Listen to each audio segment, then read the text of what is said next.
Assalamualaikum warahmatullahi wabarakatuh. Saya Dida Nur Fadila, saya prodi dari S1 Keperawatan tingkat 2A. Di sini saya akan mempraktekkan melakukan komunikasi SP1 pada pasien halusinasi. Selamat menonton.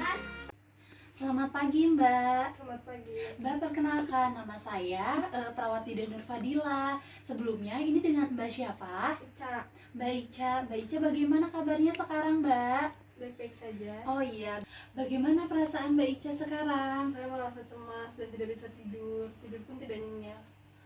Kalau boleh saya tahu, apa faktor yang menyebabkan Mbak Ica tidak bisa tidur? Saya sering kali mendengar suara-suara tidak jelas.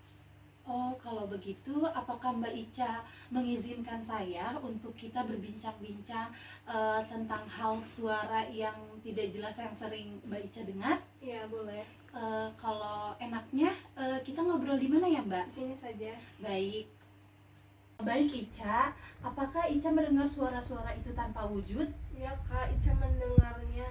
Suara itu sangat jelas tetapi tidak ada wujudnya. Oh, seperti itu. Kalau boleh tahu, suara apa yang Ica dengar kala itu? Suara itu selalu menyuruh Ica untuk melakukan hal negatif seperti berkelahi atau memukul orang. Oh, baik Ica. Apakah suara itu datang terus-menerus? Tidak selalu, Kak, tapi kadang siang atau malam.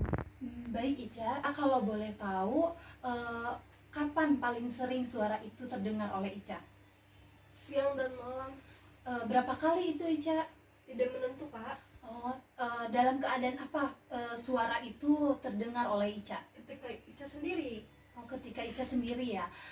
Lalu setelah Ica mendengar itu, bagaimana perasaan Ica? Ica takut, Kak. Ica terganggu. Suara itu selalu menyuruh Ica untuk memukul orang. Kalau begitu, jika suara-suara itu datang lagi dan didengar oleh Ica, apa yang Ica lakukan? Ica sering menutup telinga agar tidak terdengar. Apakah perlakuan itu membantu? Tidak membantu. Baik Ica, bagaimana kalau saya ajarkan Ica, kita sama-sama mempraktekkan cara mengatasi dan mencegah agar suara itu tidak datang lagi. Apakah Ica bersedia? Saya sedia. Baik Ica, caranya itu ada 4. Yang pertama, itu kita menghardik. Yang kedua, itu kita bisa mengajak orang lain berbicara. Yang ketiga, kita dapat membuat jadwal kegiatan secara teratur. Dan yang keempat, kita harus meminum obat secara teratur sesuai dengan resep dokter. Bagaimana kalau kita melakukan dengan cara pertama? Ica bersedia? Baik, dengan cara pertama itu, jika Ica mendengar suara itu datang lagi, Ica bisa melakukan dengan cara seperti ini. Misalnya, suara itu terdengar lagi, Ica bisa melakukan seperti ini.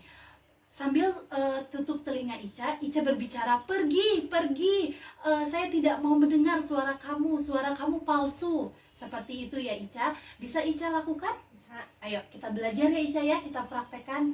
Jika Ica mendengar suara halusinasi atau suara yang tidak terwujud lagi, Ica harus melakukan Pergi, saya tidak mendengar suara kamu palsu. ya. Baik, seperti itu ya Ica. Ica bisa melakukannya berkali-kali sampai suara itu hilang ya Ica ya.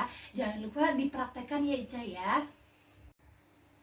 Baik Ica, kita sudah melakukan praktek tadi ya. Bagaimana perasaan Ica sekarang? Saya merasa lebih tenang. Oh iya, baguslah, syukurlah kalau gitu. Nanti jangan lupa ya Ica, kalau misalkan Ica mendengar suara-suara yang tidak berwujud atau suara-suara yang tidak jelas lagi menyuruh Ica melakukan hal-hal yang negatif, Ica bisa melakukan praktek yang tadi ya Ica ya. Jangan lupa ya Ica. Ya. Baik, kalau gitu nanti kita membuat jadwal lagi untuk melakukan tindakan selanjutnya. Apakah Ica bersedia? Bersedia. Baik, nanti kita atur lagi jadwalnya ya Ica. Ya. Selamat siang Ica. Selamat siang.